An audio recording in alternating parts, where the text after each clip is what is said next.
Hello and welcome to the debate. I'm your host Sana Maqbool with you at PTV World. In today's show, we will be taking a look at two very important stories. The first, of course, is going to take a look at the current political situation in the country, with a special focus, of course, on what is going on in Punjab and KP.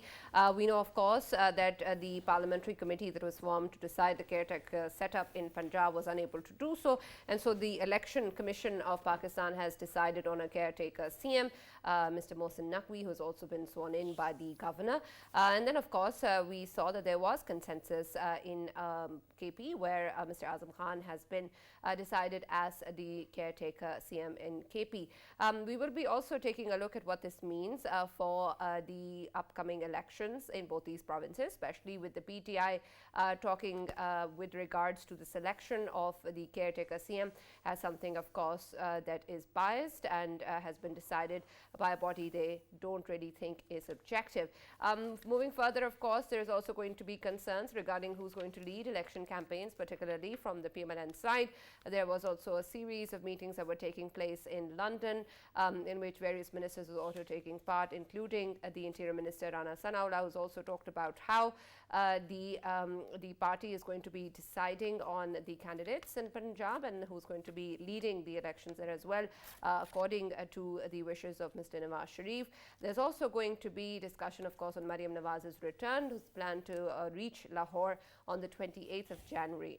What this would mean in terms of the development, both in Punjab and in the centre as well, is, of course, important for discussion. There's also the development at the centre with regards to the withdrawal of 45 resignations from the Pakistan Tehreek-e-Insaf. This has come after a number of resignations were accepted by the National Assembly Speaker, and of course with regards to the Leader of the Opposition being selected in the House and the overall objectives of the PTI to return to the National Assembly. They have withdrawn 45 resignations to be able to retain those positions, which is what, of course, they've claimed. They also went to the ECP regarding this and staged a protest outside the National Assembly. So we'll be taking a closer look at what this means with regards to the political situation and how that's going to evolve in the coming days and months. In our next segment, we're going to be taking a look at a report that has been released by the Ministry of Human Rights, in which a number of activities have been detailed, especially those that have been taken after the year 2020. And in relation to, of course, Pakistan's GSP Plus status, where Pakistan was required to go ahead with a series of measures regarding human rights. And so a number of legislative measures have been pointed out, among other things, of course, that have been taken, which take into account the rights of women, the rights of children, the rights of journalists, the right of people with disabilities, and many others in terms of protecting them towards their workplaces, towards their homes, and what is going on, of course, in the country in general as well. So we're going to be focusing on the important aspects of this particular report and what this means in terms of Pakistan's progression as a country in which human rights are protected and the rights of minorities are also protected. That is going to be our focus in the next segment of the show today. For this and more, as always, in the studios, I've been joined by Senior Analyst Farrukh Pitafi. We've also been joined online by Dr. Niaz Murtaza, who's the Senior Analyst. And we've also been joined on telephone line by Mr. Zulfikar Ali Bader, Spokesman to Chairman PPP, Mr. Bilawal, Bhutto, Zardari. Thank you very much, gentlemen, for being a part of the discussion today. Dr. Niaz, let me start with you regarding the political situation and especially what is going on in Punjab. Of course, perhaps the kind of consensus that one would want to see wasn't there, and we didn't really see that coming in from the province. But in terms of this election now from the ECP regarding a caretaker CM, how do you think it's going to move on? Because, of course, this was one of the names that was suggested by the opposition party in Punjab as well. And so with regards to the PTI's concerns and claims regarding ECP's decision, how do you think the Punjab elections are now going to evolve? Well, I mean, if you look at how smoothly things have gone in KP, in the first round, just between, the chief minister and, the leader of the opposition, they were so easily able to, resolve this issue. And both sides are so happy with it, and even other parties, nobody has raised a voice. So why couldn't we, have the same kind of a situation in Punjab? And I would say, that if I look at all the 5 or 6 names that came out, there were issues with all of them of different sort. There were some people who were still serving within the government, and I believe that you have to take a 2-year break after retirement before you can take another position. Others had, I think, like a dual citizenship. Some did not have, the kind of qualification that you would like to see to run, such a large province like Punjab in terms of, past bureaucratic or government experience. So unfortunately, but then, the ECP could just go on the basis of the names that were forwarded to it. And, there were two names from PTI and two names from the PDM. And they went for the one that they think is the best suited. So unless the PTI can show that the ECP ignored some laws, for example, there's a law that you have to take a 2-year break, or like dual citizenship. I don't know what kind of a case they can make against it. They are threatening to go to the Supreme Court. Of course, you can question the merit of the appointment, but I don't think you can question the legality of the appointment. And if PTI wants to make the case that a person is biased, then do they have court quality evidence to present before the court that this person is biased, and his appointment will result in a twisted election? So the burden of proof will be on PTI, and for PTI, just think that if they just make accusations, that should be enough, and there should not be any questions asked. Whatever they are accusing or making accusations should just be accepted on the face value. And obviously, that's not going to happen. And that's what we saw in 2014 too. They took the matter to the Supreme Court. They had a judicial commission appointed, and they could not prove anything. So, it's this kind of an issue that you face with, they just make blank accusations about a US conspiracy, and, they don't give any proof. So this is the situation. I think we should look into the future to, maybe make more provisions in the law about what kind of a background the person should have. Maybe, so many years of government experience. That's what Bangladesh had. They used to restrict the prime minister to only people who had served in the government, and especially in the judiciary. So maybe we can think of something like that. But at this point in time, I don't think the PTI has a very strong case. All right. Mr. Zulfikar, considering, of course, there's also discussion regarding who's going to be leading the election campaigns, particularly, of course, from the PMNN side in Punjab, and how this is going to then play out in the province and then in the center as well. In terms of course, the way that we have seen the number of meetings that have been held in London and the return of Mariam Nawaz, that may be, of course, one of the possibilities. But does this mean that when we talk about this particular campaign that is now going to run, what sort of a role do you think PPP will have in this, or any involvement in the decision making regarding who's going to be leading the election campaign and how? Bismillahirrahmanirrahim. Thank you very much, Sana, for inviting me. And this is a very pertinent question, and there is a deep-rooted discussion in our party as well. As far as I am concerned, I personally feel that till the time the federal government will be intact and Mr. Bilawal Bhutto Zardari, who is the chairman of the party, is the foreign minister of Pakistan. So on his proxy, his sister, Ms. Asifa Bhutto Zardari, will be leading the campaign in Punjab for the upcoming elections for the provincial assembly. And I think this is the best debut for her to lead the campaign in Punjab, and she will be exactly as good as Mr. Bilawal Bhutto Zardari. And she will have a warm welcome from the people all around the Punjab, as people are looking and wanted to see the reflection of her mother in her, and they will be all out to welcome her. And this is going to be a very interesting, challenging election, as both the parties will be, the election campaign of both the parties will be leading by the female party leaders, and it's going to be interesting and challenging, and people are going to, especially the women and the youth, they are going to come out to vote for their party leaders, and then they have to come up with their own manifesto and agendas, as the best manifesto and agenda will attract more youth, more women and more people towards their agenda. Right. Farrukh, in terms of what has taken place in London, particularly the series of meetings and discussions that have been taking place at a high level, what do you think in terms of what sort of a campaign or run that we're going to see, and whether or not there can be any possibility of some sort of contention between who's going to be running the elections? Right, Sana, I think this matter seems to have been settled because there were consultations. And as you pointed out, Maryam Nawaz Sahiba is coming back to Pakistan, and it is expected, broadly conjectured, that she is going to lead the campaign.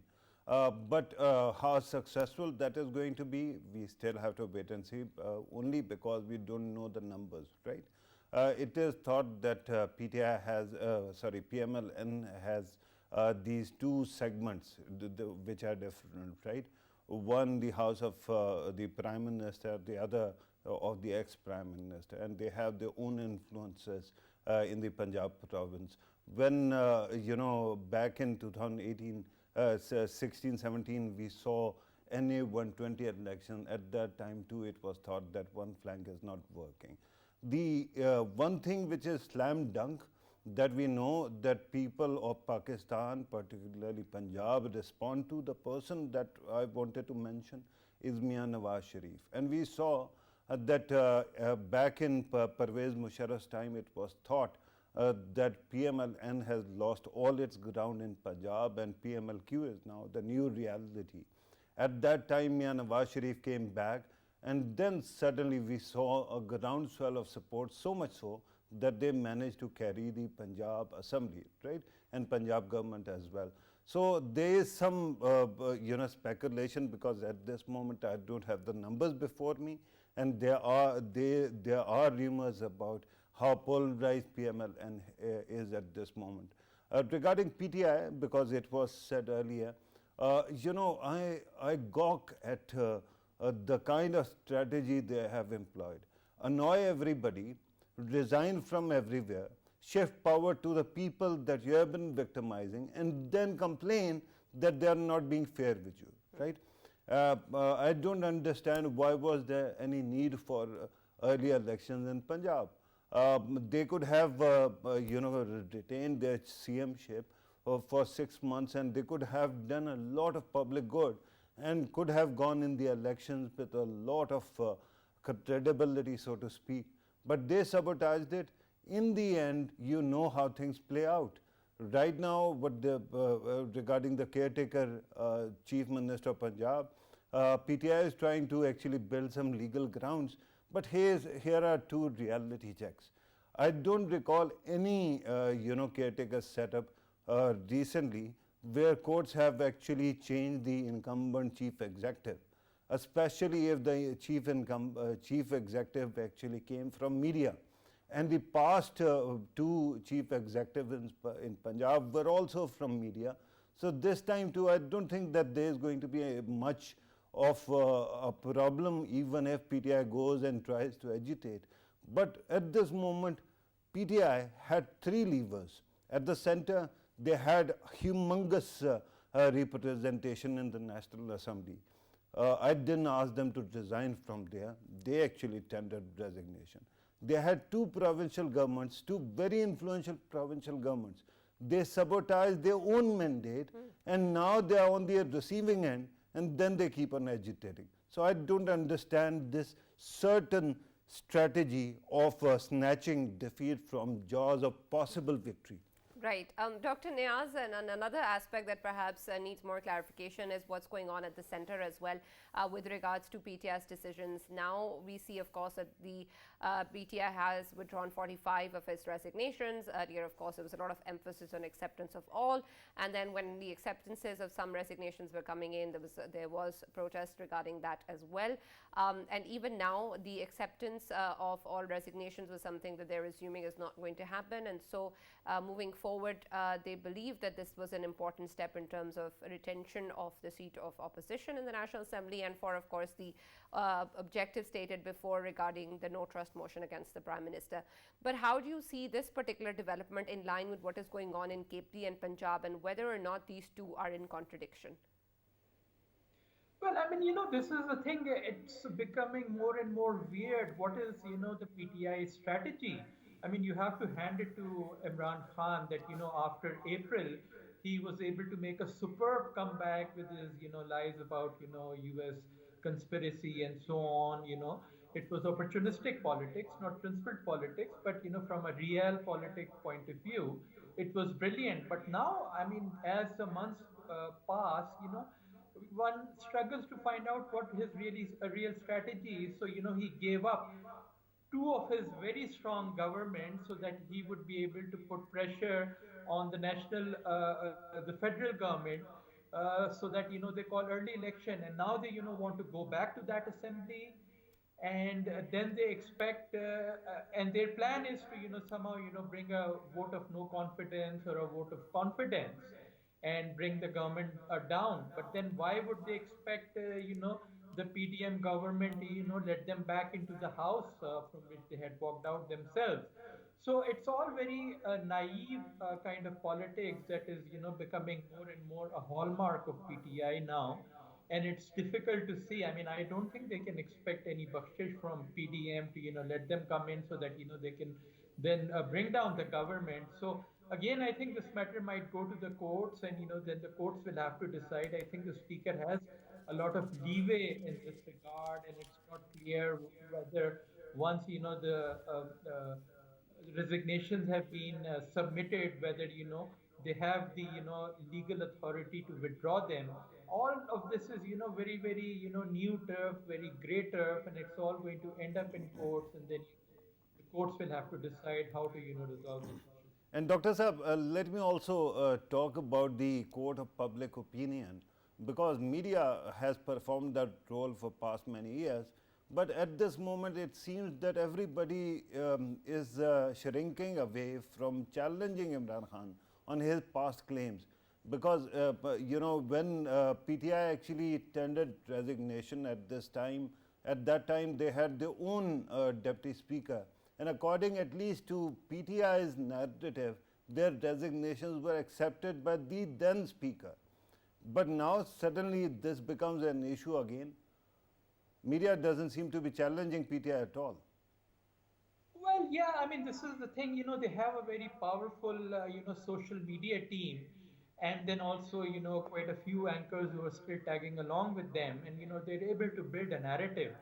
And, some of these, there are so many U-turns, it's hard to say whether, now they are U-turns or W-turns or WWW turns, it's just, a mad circus merry-go-round kind of a thing. And it's very difficult to, even keep track of, what comes out, the lies, the counter lies. And it just confuses everybody, and you don't even know where to begin from to get a clearer picture. But obviously, I mean, now the last card with PTI is that their hope is that they'll be able to bring people to vote for them on election day. They've lost their governments in the provinces, they've lost their seats in the National Assembly. Now their last hope is that they'll be able to mobilize people, and that's where the question comes back to who's going to come and lead the PDM, because there you still see a huge crack and gaps on the side of PDM, especially PMLN, because there is Imran Khan on this side, and it's huge social media team, but there is still not a clear a kind of campaign strategy from PMLN. And I don't think Mariam is coming back. That's good, but I don't think she alone will be enough in this situation where the PTI has been able to take such a sizable lead in terms of public opinion. So of course it's not clear, but at least that's the impression that you get from just looking at by-election results, some opinion polls, and so on. So I think it's time for Mr. Nawaz Sharif to come back, and it's also time for Mr. Hamza Sharif to come back, and for the House of Sharif to click as a team, because all of them have their roles. Nawaz Sharif and Mariam Sharif are very good at mobilizing people, but then Hamza Sharif has his own expertise in bringing people on the day of elections, the wheeling and dealing. So unless the House of Sharif can get their act together and act as a team, they face formidable challenges in terms of running their campaign. Right. Dr. Zulfikar, considering, of course, that we keep on hearing this emphasis with regards to PTI's strategy as having a strong social media presence or having a strong narrative. And that's, of course, been there for quite some time, that this is something that is being spoken about the party. But why is it that this particular aspect has not been capitalized upon by other political parties such as the PPP?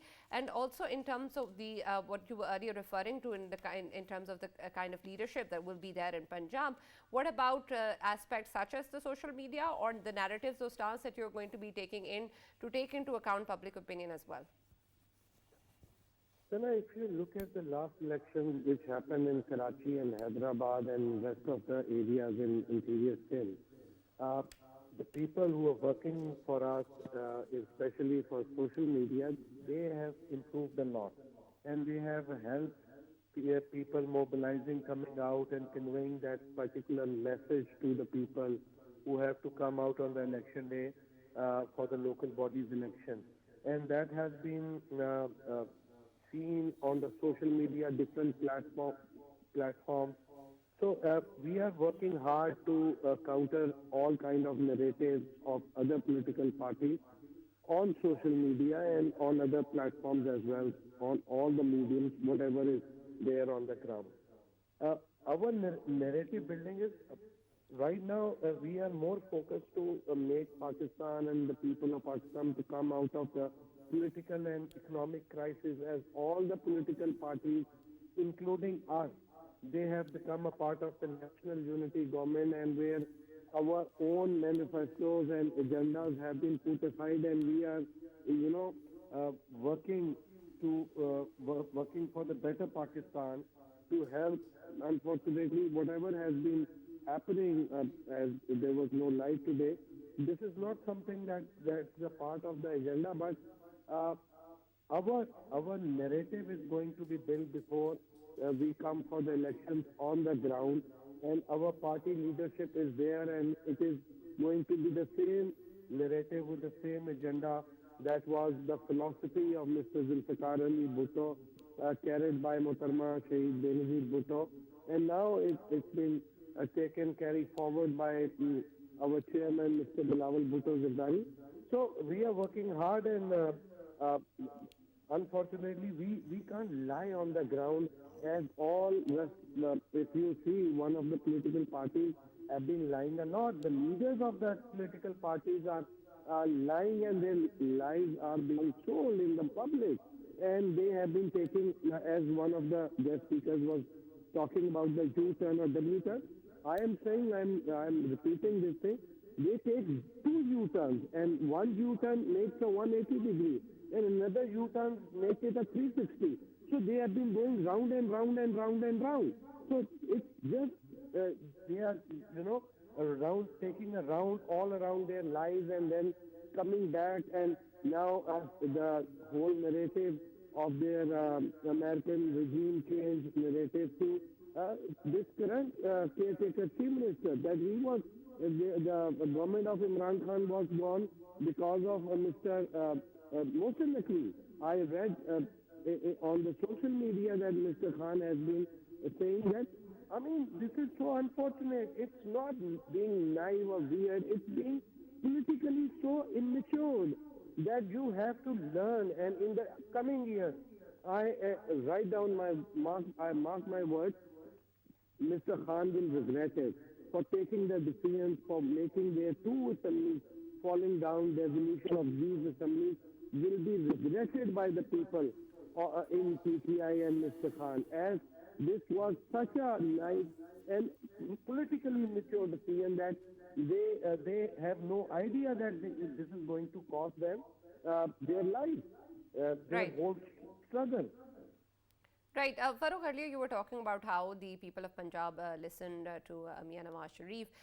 In terms of course, the PMLN, that is one factor that can be played upon. But in terms of the PPP and the PTI, what strengths do you think the parties have in terms of their strategy to play, particularly in the province? What the PPP, of course, as Zulfikar was outlining, and what is PTI left with? Right, Sana, I think that when it comes to PTI, the biggest advantage they have got at this moment is not only social media, but media itself seem to be actually somehow rooting for them. I don't know why that happens, but that is how it is. And then, of course, when you talk about memory, recent memory, the last election, minus Karachi or local body elections in Sindh, minus that, if you look at the recent trend or last memories of the way elections were held in Punjab, at that time it was PTI that was victorious. So they will try to bank on that, and of course, because in Pakistan the electables immediately start moving in one direction, there's always a possibility that too many people make it, a self-fulfilled prophecy. But having said that, People's Party at this moment seems to be the smartest party. The way they are playing is beyond anybody's expectation. Who would have thought that they would actually manage to get so many seats from Karachi? When Imran Khan Sahab actually entered the election, and he was contesting from 7 seats, at that time also, People's Party managed to score two seats, one in southern Punjab, one in Karachi, right? With all that said, again, when you talk about Punjab, recently there was an announcement after PTI's 70 members were denotified that at that time it was said that PDM is not going to participate in the runoff election. And at that time, amazingly, we heard something very interesting from Farrukh Babar Sahab, who said that we are not actually PDM. The current coalition is PDM plus People's Party, and People's Party is not going to boycott the election, we are going to contest it. So there seems to be a pattern. The way they have actually filled the vacuum left behind by MKM in Karachi, they managed to do it, right? Similarly, if PDM actually boycotts the by-elections, and if at all they are going to be by-elections, they might be able to capture that as well. Regarding PMLN, again, the biggest problem at this moment, both People's Party and PMLN are going to face, Sana, is diminishing ideological space in Pakistan. In the 90s and early 2000s, we knew there were two parties, one slightly right of the center, the other one slightly left of the center. One was PMLN and one was People's Party. But a big chunk of both sides actually has been captured by PTI. And PTI has actually banked on the reactionary sentiment of the society and conservatism as well. And somewhat, because they went for Ehsaas program and umpteen others, they have actually tried to connect with the grassroots realities also. So at this moment, PMLN and People's Party both need to explore their own ideological space, what they stand for. Saying that Zulfikar Ali Bhutto is the ideologue who is to be followed might sound good, but that was a Cold War era, and at that time it was a leftist party. It is no longer so. One example that I give you is that People's Party had similar kind of ideological, comparison in India, that was Congress Party. And Congress Party's head, Rahul Gandhi, these days has gone on for a Padjatra, a walk throughout the country on a listening tour, just to understand what people want from the party. And then he's going to redefine his ideology. So if you at all believe in ideology, then you need to explore what people want from you as well, Sana. Absolutely, and that of course is quite valid and an interesting approach as well. Dr. Niaz, considering the way that we have seen the past elections unfold and the way that different dynamics in different parts of the country have also unfolded, there have been a couple of surprises. Of course, Punjab itself used to be a stronghold of the PMLN, and the PTI's victory came as a big surprise. But now, considering how things have evolved, particularly since the ouster of the PTI chairman last year, how exactly do you think the dynamics have shifted, particularly in Punjab and KP also, in terms of all of these parties and their chances of success in these elections? Well, I think, if you go back, say, to the beginning of last year, clearly, PTI was in very bad shape, and, people were just leaving it in droves. So I think after April, Imran Khan was able to stop that bleeding to a certain extent and make a comeback, and that was sort of seen in the by-elections, then the size of his jalsas and so on.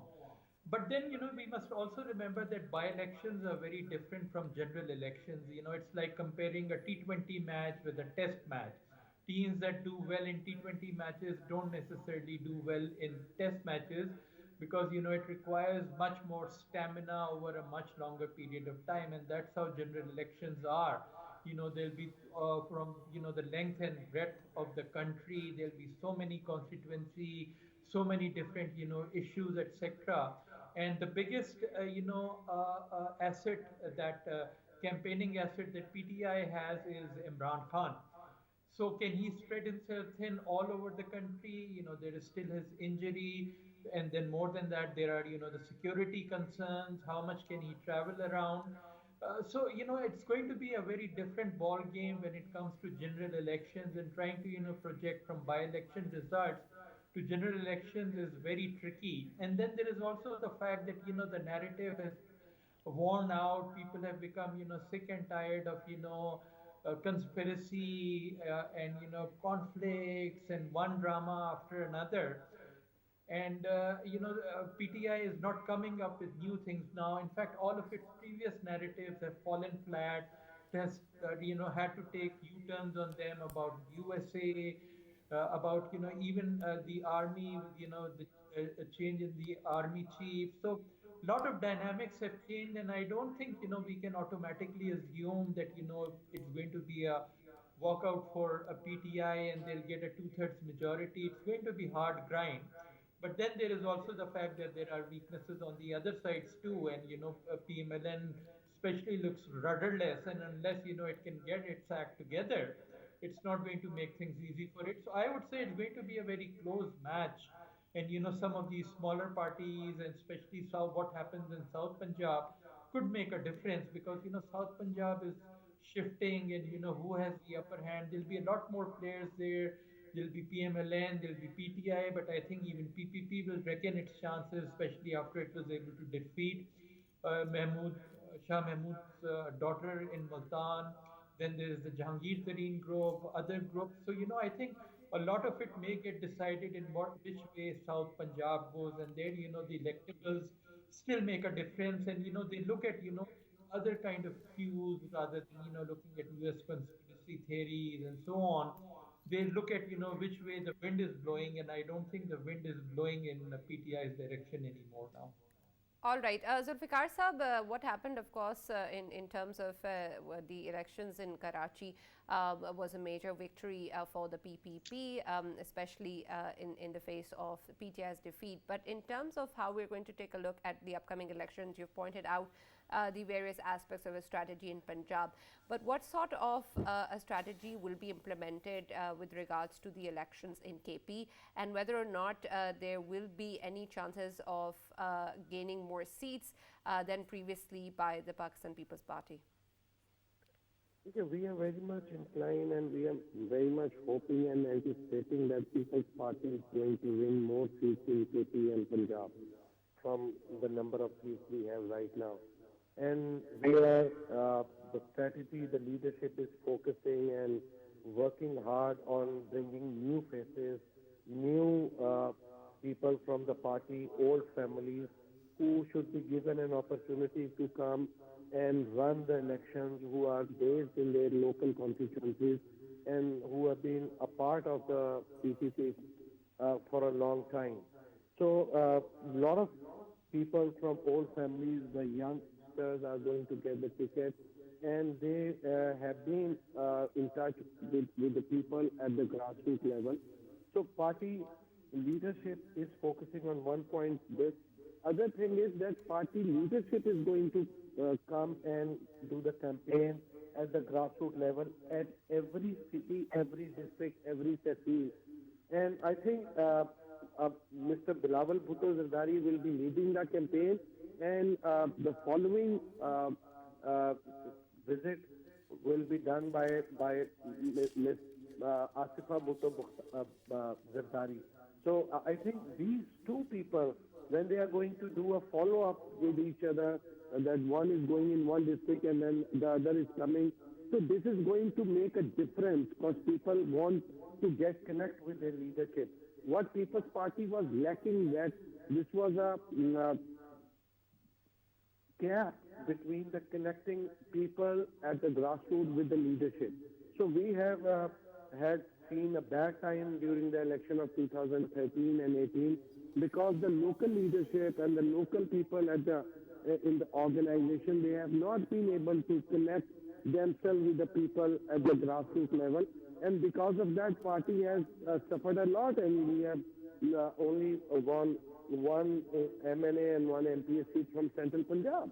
So I think this has given us a very clear picture for the future, and now we are anticipating and hoping that we will be able to focus more on those seats, especially where there is a less margin of runner-up and the winner. All right. Farrukh, anything you'd like to add before we conclude? Yeah, I wanted to actually, respond to what Dr. Niaz Murtaza was saying. And I see his point regarding diminishing space for PTI. But I just wanted to actually point out that throughout the world at this moment, there is still this element of populism that is right-wing, grievance-driven, right outrage-driven, passive-aggressive kind of politics. And everywhere, the traditional party bases, right from Trump to Bolsonaro, and then in India, Modi and umpteen others, the other parties have been struggling to find their space. So what better way there is to actually copy what other countries might have actually experimented with and find a concrete space. Because at this moment, everything is in the air. We don't conduct the surveys like they are supposed to be conducted, right, all over the world. So it will be great if instead of actually responding to the impressions, and I totally get it, Imran Khan Saab has been, damaging and destroying his own brand repeatedly and constantly for the past 1 year. But what about the others? Earlier Bader Saab actually pointed out that this massive outage took place, right? So these things are going to actually reflect on the ruling alliance as well. So A, craft your message well. B, then have faith in yourself and fight like fighting is meant to be. Because there seems to be this reluctance somehow that in the past, because media is like an echo chamber, in India there is an example of exactly that thing.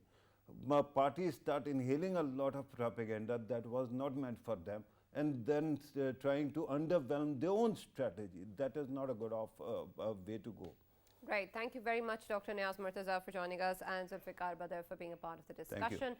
We'll take a short break here and move on to the next segment.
Join us to see how regional connectivity is shaping the future. Perspectives and much more on our new show, Game Changer. What shapes the world today? Is that politics? Or mutual interest? Nations or the regions? Game Changer will explore the potential. Prosperity, sustainability, socio-economic development, and global connectivity. Be with us and witness how the game changes.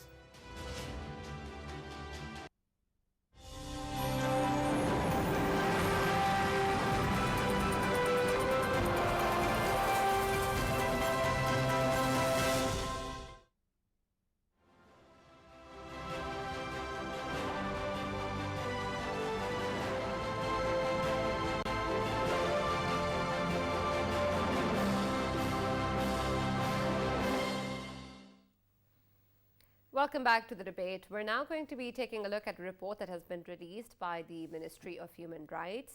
It outlines the number of measures and legal activities that have been undertaken by the ministry, especially with regards to the GSP plus status to Pakistan. These particular activities that have been outlined are from 2020 till now, in terms of course, the various measures that have been taken to take care of human rights across the board, which include the rights of women, transgenders, minorities, children, journalists, and many others.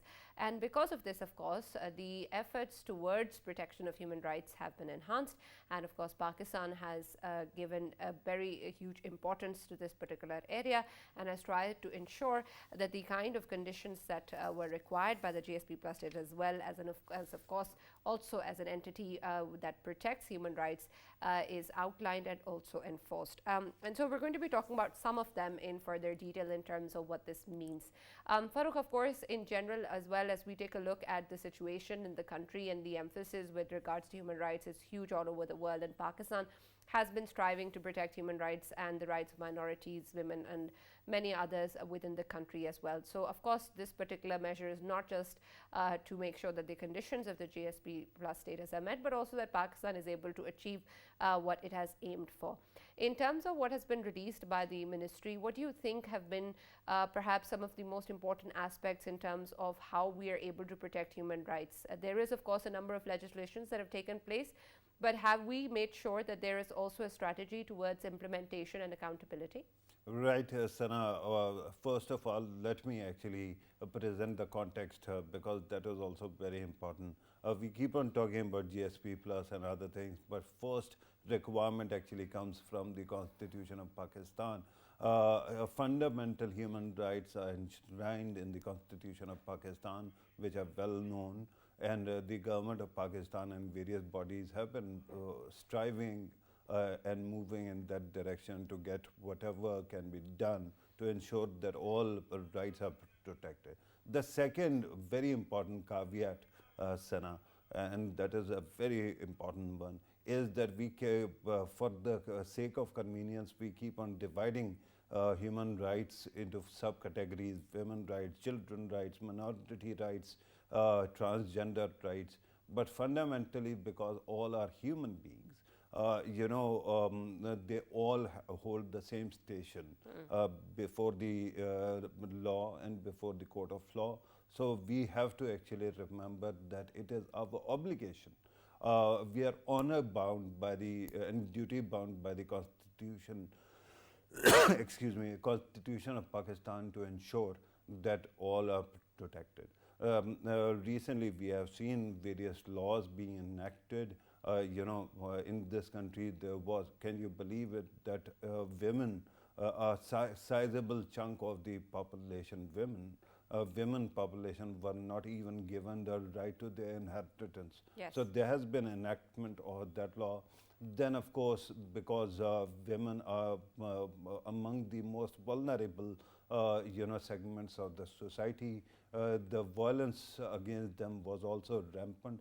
So the government of Pakistan has actually not only amended the constitution and ensure, made laws to ensure that they are protected, but also brought in various bodies to ensure that on ground there is some kind of protection given as well. Having said that, transgender rights is something that was very controversial, made controversial by the far right of the country. And why is it so? The religious-minded people somehow find it, find ways to actually object to every kind of, lifestyle. So they kept on actually criticizing that as well. But the government of Pakistan was undeterred. Now, minority rights, Sana, is very important because, in Sindh, we particularly saw that minorities were given their own, marriage law as well, so that their rights can be protected in accordance with their own ethos. Right. So all these things are very important steps in the right direction. But of course, while the will is there, while we keep on implementing a lot, and children also, Zainab Alert bill was very important one, I think. But despite that, there are gray areas that we still need to work on, and hopefully, while the law has been to an extent perfected, the implementation of the law is also needs to be actually perfected as well. Let us hope in coming days we ensure that as well. Absolutely, that is of course the hope, and also of course to be able to cater to the rising intolerance that a lot of human rights violations stem from, and the fact that maybe perhaps a large part of the population doesn't even know about these rights, so perhaps work needs to be done regarding awareness as well. But thank you, Farrukh, for those views, and of course we appreciate the efforts of the ministry towards human rights protection. We hope there's more to be done in this area, because a lot of the people are still suffering and need much more protection. That's all that we have from the debate. We'll see you tomorrow.